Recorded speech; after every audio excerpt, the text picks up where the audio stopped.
सगळ्यात महत्वाची गोष्ट, राज ठाकरेंनी पत्रकारालाच आवाहन केलं की ज्यांना मुंबईविषयी महाराष्ट्राविषयी प्रेम आहे त्यांनी आम्हाला पाठिंबा द्यावा, त्या पत्रकारांनी आम्हाला पाठिंबा द्यावा. कारण मुंबईच्या प्रश्नावर, महाराष्ट्राच्या प्रश्नावर, मराठी भाषेच्या प्रश्नावर निदान मराठी पत्रकारांमध्ये एकजूट असते हे आजपर्यंत दिसलेलं आहे. मराठी माध्यम ही मराठी माणसाच्या बाजूने उभी राहतात, मराठी माध्यम ही मराठी भाषेच्या बाजूने उभे राहतात असं दिसलेलं आहे. त्यामुळे राज ठाकरे यांचं हे आवाहन महत्वाचं आहे. याचं कारण आता मराठी पत्रकारांमध्ये सुद्धा वेगवेगळे गट पडलेले आहेत, त्यांच्यामध्ये सुद्धा ध्रुवीकरण झालेलं आहे. मराठी पत्रकारांचा एक मोठा गट भारतीय जनता पक्ष आणि देवेंद्र फडणवीस यांची चमचेगिरी करतो आहे. पत्रकार परिषदेच्या आधीपासूनच राज आणि उद्धव ठाकरे यांच्याविषयी वेगवेगळ्या अफवा पसरवायला सुरुवात केलेली. दुसरा गट आहे तो हिंदी पत्रकारांचा आहे. तो ठाकरे बंधूंच्या 100% विरोधात असणार. मी तुम्हाला एक गोष्ट सांगतो, न्यूज तक नावाचं आज तकच्याच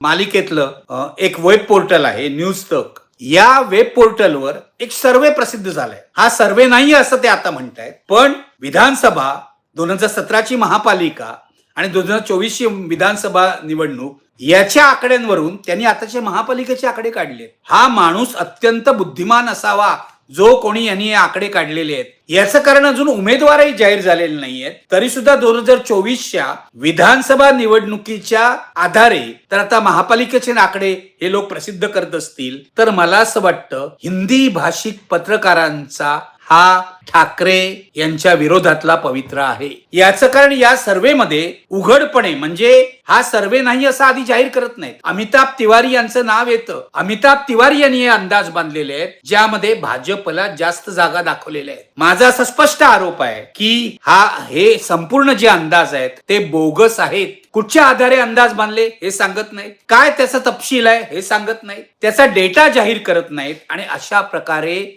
भाजपच्या बाजूने प्रचार हिंदी चॅनलनी सुरू केलेला आहे. म्हणून मी तुम्हाला सांगतो, मराठी पत्रकारांचा एक गट ठाकरे बंधूंच्या विरोधात आहे, हिंदी पत्रकारांचा एक मोठा गट, बहुसंख्य हिंदी पत्रकार हे ठाकरे बंधूंच्या विरोधात आहेत. त्यामुळे ठाकरे बंधूंना फक्त भाजपचा सामना करायचा नाही तर त्यांना अशा पत्रकारांच्या वेगवेगळ्या गटांचा सुद्धा सामना करायचा हे लक्षात घ्या.